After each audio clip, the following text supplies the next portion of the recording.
એવું સાંભળ્યું છે કે તમને લોકો ખરાબ કોમેન્ટ કરતા હોય, તમે રોડ ઉપર હોય કે કઈ રીતે તમે સમાજનો સામનો કઈ રીતના કરો છો તમે? એ તો જો અમે માતાજીના કપડાં પહેરે છે, માતાજી બહુચર મારા નામની એક કોટણી ઓળી છે, બરાબર?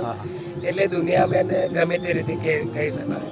એટલે અમારે માસીબાને સહન શક્તિ હોય, તમે ગમે તે બોલો એટલે અમે સહનશીલતા કરીએ છીએ, બરાબર? તો મિત્રો, સ્વાગત છે તમારું આજ ફરી એક નવા વિડીયોમાં. તો આજે આપણે આવી ગયા છે ભવનાથમાં આવેલો જે કિન્નર અખાડો છે તેની મુલાકાત લેવા.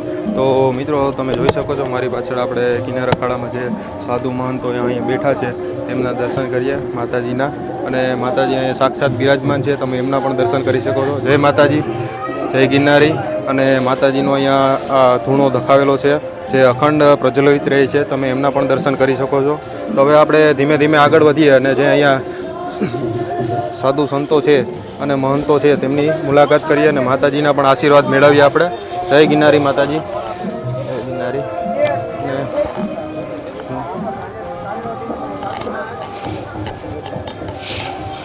તમે જોઈ શકો છો કે અહીંયા જે માતાજીની બાજુમાં જ ભગવાન શિવનું શિવલિંગ આવેલું છે તેમના પણ તમે દર્શન કરી શકો છો. અને અહીંયા માતાજીના ગુરુ સ્વરૂપ જે કાળકામાં એમના પણ મૂર્તિનું દર્શન તમે કરી શકો છો અહીંયા.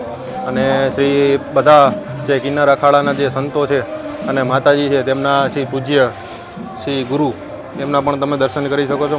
મહામંડલેશ્વર ગિરનારી માતા એમના, અને અહીંયા તેમના બીજા ગુરુ પણ આવેલા છે, તેમના પણ તમે દર્શન કરી શકો છો.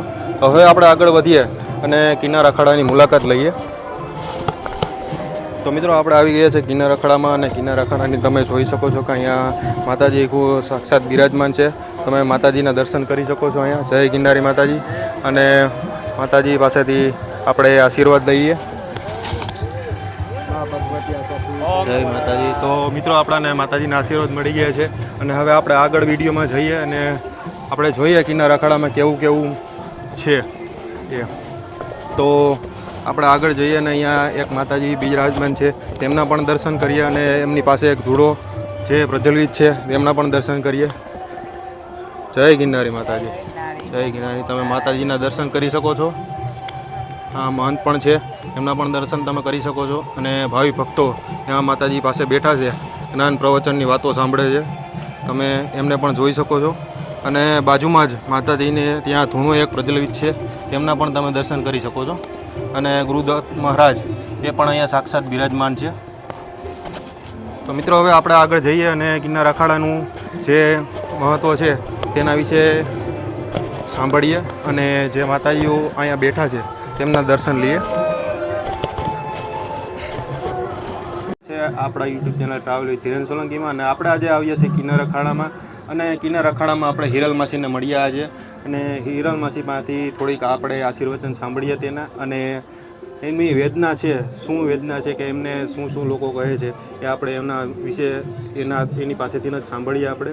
તો હિરલ માસી, તમે તમારું પરિચય આપો પહેલાં અમને. હું આનંદ, ગુજરાત. મારા ગુરુજીનું નામ સીતુ માસી, નંદગીરી બેરી હિરણમાસી બોલું છું આણંદથી. અને મારા ગુરુ છે મહામંડલેશ્વર સીતુ માસી. હા. તો તમે આ અખાડામાં કેટલા સમયથી આવો છો અને રોજ માટે અહીંયા હોય છે કે કઈ? અમે તો પહેલાં જ્યારે અમે દર્શન કરવા તો એ જુનાગઢ આવતા હતા, પણ કિન્નર અખાડો તો 7-8 વર્ષથી અમારો ચાલુ કર્યો છે, એટલે અમે અહીં ભંડારો કરીએ છીએ ને આવીએ છીએ ને ચાલુ રાખીએ છીએ. એટલે રોજ માટે તમે અહીંયા નથી હોતા? શિવરાત્રી અને પરિક્રમાનો મેળો હોય ત્યારે તમે આવો છો અહીંયા? તો માસી, મેં એવું સાંભળ્યું છે કે તમને લોકો ખરાબ કોમેન્ટ કરતા હોય, તમે રોડ ઉપર હોય કે કઈ રીતે તમે સમાજનો સામનો કઈ રીતના કરો છો તમે? એ તો જો અમે માતાજીના કપડાં પહેરે છે, માતાજી બહુચર મારા નામની એક કોટણી ઓળી છે, બરાબર?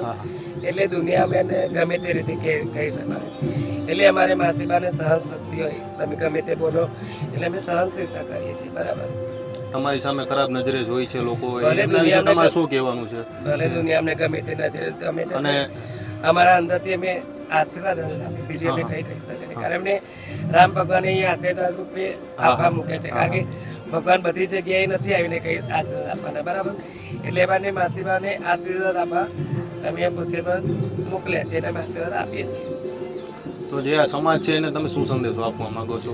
સમાજને તો તમે શું કહીએ કે અમે તો દુનિયા અમને માતાજી તરીકે એક્સેપ્ટ કરે છે અને એમને બોલાવે છે ને આપણે દાન દક્ષિણા પણ આપે છે ને સારી રીતે બોલે. પહેલા અમને એક્સેપ્ટ કરતા નતા, અમે દુનિયા એક્સેપ્ટ કરવા માંગીએ, સમજવા લાગી છે એટલે. હા, આ જેમ સ્ત્રી પુરુષનો જેમ ભેદ છે એવી રીતના જ્ઞાતિ જાતિનો પણ ભેદ છે આપણા સમાજમાં, એના વિશે તમે શું ના, કહેવા અમારે માંગો છો? માસીબામાં બધું સનાતન અમારે કોઈ એવું આપણે સમાજમાં અત્યારે એવી રીતનો જ્ઞાતિ જાતિનો ભેદ ચાલે છે, તો એના વિશે તમે કઈ બે શબ્દ કહેવા માંગો છો? અમારા સમાજમાં નહીં. અમારે તમારા સમાજમાં નથી, પણ આપણે જે સંસાર છે એમાં આવી રીતના ભેદ ચાલે છે, ઉચ્ચ નીચનો એવી રીતના, એના વિશે તમે શું કહેવા માંગો છો? એની અને તમારી વેદના બે સેમ જ છે, એટલે એ વિશે તમે શું કહેવા એ તો માંગો છો? દુનિયા તો છે, દુનિયા તો છે જ, એ તો ખ્યાલ છે. એ તો કોઈ હિન્દુ મુસલમાન શીખ એ બધા એક જ છે ને, બરાબર. હા. પણ તો દુનિયા સમજે છે કે હા હા જ્ઞાતિ વિશે તો બધાનું જ્ઞાતિનું નામ રોશન કર્યું. કારણ કે કોઈ ડારમાં છો એટલે કે જે પટેલ છે એ હવાનું નામ રોશન કરે, એમના નામ પર ગર્વ હોય એ રીતે એક્સેપ્ટ કરે છે. બીજું શું? એટલે મારું કહેવાનું એ છે કે તમે આ ભેદભાવ તમને દેખાય છે એના વિશે તમે શું કહો છો, કે આ ભેદભાવ હોવો જોઈએ કે ના હોવો જોઈએ? અમે તો કહીએ છીએ, અમે તો માસી વાત કે ના જ હોવું જોઈએ, ના. અમે એવું થોડું કઈ કે હોવું જોઈએ. હા હા આપણે ગુજરાત છે બધા એક સાથે લઈને ચાલે તો સારું કહેવાય. હા. અને માતાજી, મેં એવું સાંભળ્યું છે કે તમે આ તમારી બંગડી છે એમાંથી તમે રૂપિયો પસાર કરીને આશીર્વાદ સ્વરૂપે આપો છો, તો એ જે વ્યક્તિને તમે આશીર્વાદ આપો છો એમનો બેડો પાર થઈ જાય છે. આ વાત કેટલી સાચી છે? એ વાત સાચી જ છે. એટલે ભગવાન પર ભરોસો, માતા તમારા કુળદેવ પર ભરોસો હોય છે, એવું અમે લોકો કિન્નરોને અમારા પર ભરોસો રાખીને અમે બંગડીમાં સિક્કો કરીને આપીએ છીએ આશીર્વાદ રૂપે. એમને કામ સફળતા થાય છે અને એમને લોકો દુનિયા માને છે. તો ખૂબ સરસ મિત્રો, આપણાને માતાજી પાસેથી આપણને ખૂબ સરસ માહિતી મળી. જય ગિરનારી માતાજી.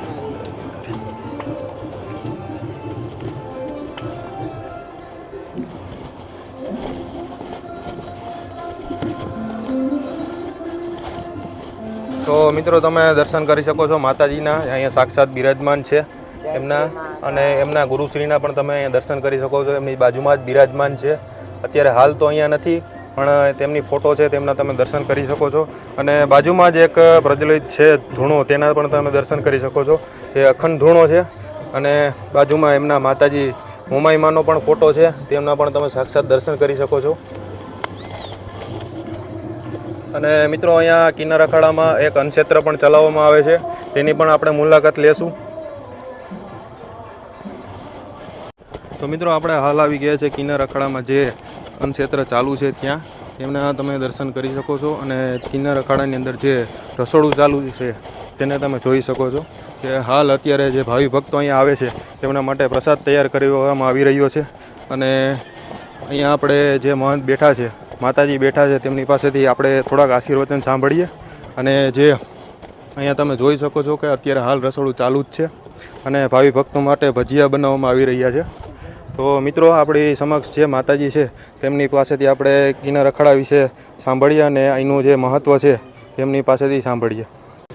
હું હિરેન મકવાણા, વિસાવદરથી ને આજરોજ અમે લોકો કિન્નર અખાડા અન્નક્ષેત્રની અંદર સેવા કાર્ય માટે વિસાવદરથીને આવ્યા છીએ. સ્વીટુમાનો હું દીકરો છું અને એમના આશીર્વાદથીને અમને આ વખતે મોકો મળ્યો છે કે આ વખતેનું જે અન્નક્ષેત્ર છે કે જે લાઈવ ભજીયાનું આખો, તો એમાં અમે લોકો વિસાવદરની ટીમ દ્વારા આ ભજીયાનું આયોજન કર્યું છે. એમાં લોકો બહોળી સંખ્યામાં પ્રસાદ લઈ રહ્યા છે અને એના સંદર્ભે પબ્લિકનો પણ સ્વાદ, લોકોને કેવું ભાવશે કેવું નહીં, એ બધું વિચારી સમજીને આખું આયોજન કરેલું છે. અને માતાજીના આશીર્વાદથીને ખૂબ સારો સહયોગ મળ્યો છે પબ્લિકનો પણ. ઓમ નમો નારાયણ, જય ગિરનાર. તો મિત્રો, આપણે કિન્નર અખાડાની મુલાકાત લીધી અને કિન્નર અખાડાની અંદર આવેલું છે અન્નક્ષેત્ર, એની પણ મુલાકાત લીધી. તો મિત્રો, આપણને અન્નક્ષેત્ર અને કિન્નર અખાડામાં આવીને ખૂબ મજા આવી અને ખૂબ આનંદ આવ્યો. અને કિન્નર અખાડામાં આવી એકદમ મન એકદમ ભાવ વિભોર થઈ ગયું. તો મિત્રો, ફરી એક આવા નવા વિડીયો મળીએ, ત્યાં સુધી બધાને જય માતાજી, જય ગિરનારી, હર હર મહાદેવ.